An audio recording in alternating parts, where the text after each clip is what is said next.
श्रीहरि। कर्मनिष्ठ मनुष्य अपनी किस्मत खुद लिखता है। महान व्यक्तित्व। एक गांव में एक परिवार था जो अपनी रोज की कमाई से ही अपना परिवार का पालन पोषण करता था। उनके पास एक ठेला था जिससे वो फल बेचते और परिवार की ज़रूरतें पूरी करते। उनकी 3 संतान हुई, 2 बेटे और 1 बेटी। उन्होंने बच्चों को पढ़ाया, कभी गरीबी के कारण बच्चों की पढ़ाई में रुकावट नहीं आने दी। वो बच्चों से बहुत प्यार करते, खासकर अपने छोटे लाडले बेटे से बहुत लगाव था। उसे हर रोज़ खान पीने के लिए पैसा देते, चाहे खुद का शौक करें या ना करें, पर बच्चों को कभी महसूस नहीं होने दिया अपनी परिस्थितियों को। अब उन्होंने अपने जीवन में बहुत त्याग किया, अपने लिए ना जीकर अपने परिवार के लिए खुद को समर्पण कर दिया था। लेकिन समय के दस्तूर ने उन्हें बीमारी से जकड़ लिया, फिर उनका शरीर गिरता ही गया। अपने बच्चों से आशा करते थे जितनी मैंने मेहनत की है उसका फल तो मुझे दे। बेटी की शादी हो गई, बड़े बेटे किसी कारण बस अपनी पढ़ाई पूरी ना कर सकी और वो गांव में ही आ गई। उनकी शादी हो गई, वो ठेला पर पापा का सहयोग करने लगे। छोटे बेटे थोड़ी गलत आदतों में पड़ गए थे, जिस वजह से वो घर वाले उन्हें बाहर जाने की अनुमति नहीं दे रहे थे। वे बिन कहे जहाँ मन होता वहीं सफ़र करने चले जाते और घर वाले देखते रहते, कहाँ गया, कहीं कोई उठा तो ले गया। उन्हें क्या पता, उनका लाडला दुनिया घूमना चाहता है। पर माँ बाप अनमोल होते हैं, अपने बच्चों की फिक्र होती है हर पल। भाग्यवश उनका मन फिर से पढ़ाई की तरफ मुड़ा और घर वालों से कहा, मुझे इंजीनियरिंग करनी है, मुझे बाहर जाना है। कोचिंग करने घर वालों की सहमति के बिना गई। फिर अब क्या, पैसे कहाँ से आए, क्या करें क्या नहीं करें। फिर उन्होंने अपनी बहन से सहयोग लिया। बहन ने कुछ पैसों का इंतजाम किया। अब ये इन पैसों को बर्बाद नहीं करना चाहते थे। हर विद्यार्थियों से पूछते कौन सी कोचिंग अच्छी है। एक दिन यहाँ किसी संस्था में डेमो क्लास लेने चले गए। वहाँ उनको कुछ समझ नहीं आया। इनको बहुत दुख हुआ, काश कॉलेज में ध्यान से पढ़ा होता तो आज ये सब नहीं देखना होता।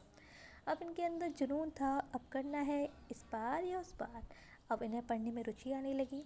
अगर कुछ समझ नहीं आता तो अपने सीनियर स्टूडेंट से पूछते और हर पल और कुछ नया जानने की कोशिश में लगे रहते थे। फिर धीरे धीरे इनकी सफलता रंग लाने लगी। पहले और जिन स्टूडेंट से पूछते थे, ये अब इनके नंबर अच्छे आने लगे उनसे भी ज़्यादा। लोग आश्चर्य में थे, यार तू कमाल है, तू तो आगे निकल गया। अब उल्टा होने लगा, वे लोग अब इनसे पूछने लगे और ऐसे ही करते करते उन्हें सफलता प्राप्त हो रही थी। और फिर उन्होंने रेलवे का फॉर्म डाला। इनकी किस्मत अच्छी थी, एक प्रयास से ही इनका सिलेक्शन हो गया, जिसके साथ उन्होंने अपनी योग्यता से 1 साल के अंदर 3 सरकारी नौकरी के हकदार हो गए। वे कहते हैं, लेकिन खुदा कभी संपूर्ण सुख कहाँ देता है। इसी बीच एक दिन ये घर आए घूमने और कुछ दिन वहाँ बिताए। पापा की तबीयत सही नहीं थी, उनको श्वास लेने में दिक्कत हो रही थी। लेकिन अपने बेटों को आया देख पिता की सेहत में सुधार हो गया और अपने बच्चे से अपने दिल की बात कहते समझाते, बेटा कोई कितना भी सगा संबंधी हो, सब कुछ नुछावर करने की ज़रूरत नहीं है।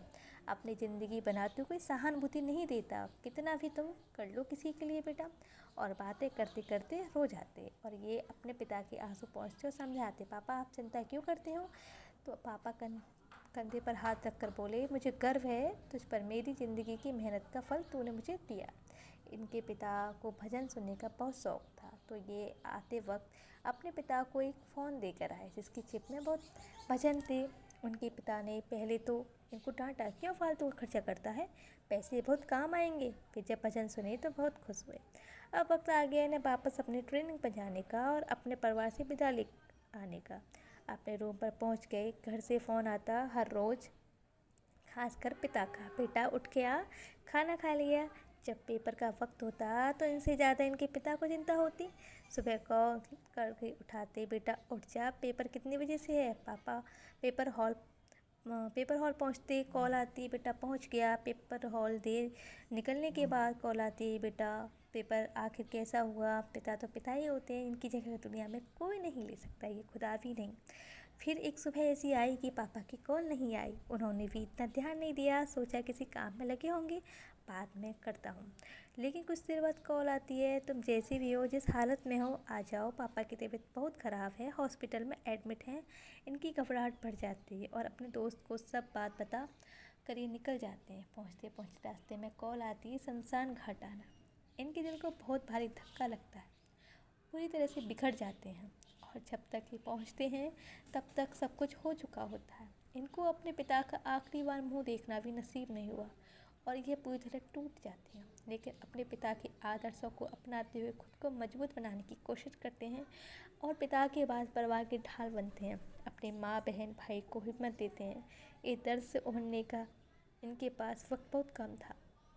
अब ये ट्रेनिंग से 3 दिन की छुट्टी लेकर आए थे। इस कारण इन्हें परिवार की हालत इस तरह छोड़कर जाने का बिल्कुल भी मन नहीं था, क्योंकि ये दिल के बहुत कोमल हैं। ये किसी के दर्द में देख नहीं सकते। फिर हिम्मत कर इनको जाना ही पड़ा और 13वीं पर 3-4 दिन की छुट्टी लेकर घर आए। अपने पिता की विधिवत सब काम कराया और परिवार की हिम्मत दी परिवार को, आपकी हर परिस्थिति में आपके साथ हूँ, आपको जो चाहिए मैं ला के दूँगा। मैं हूँ पापा के बाद, आपको किसी चीज़ की कमी नहीं होने दूँगा। इसी बीच ये कर संबंधी सभी सामान उपलब्ध कराए और अपने ट्रेनिंग रूम पर वापस आए।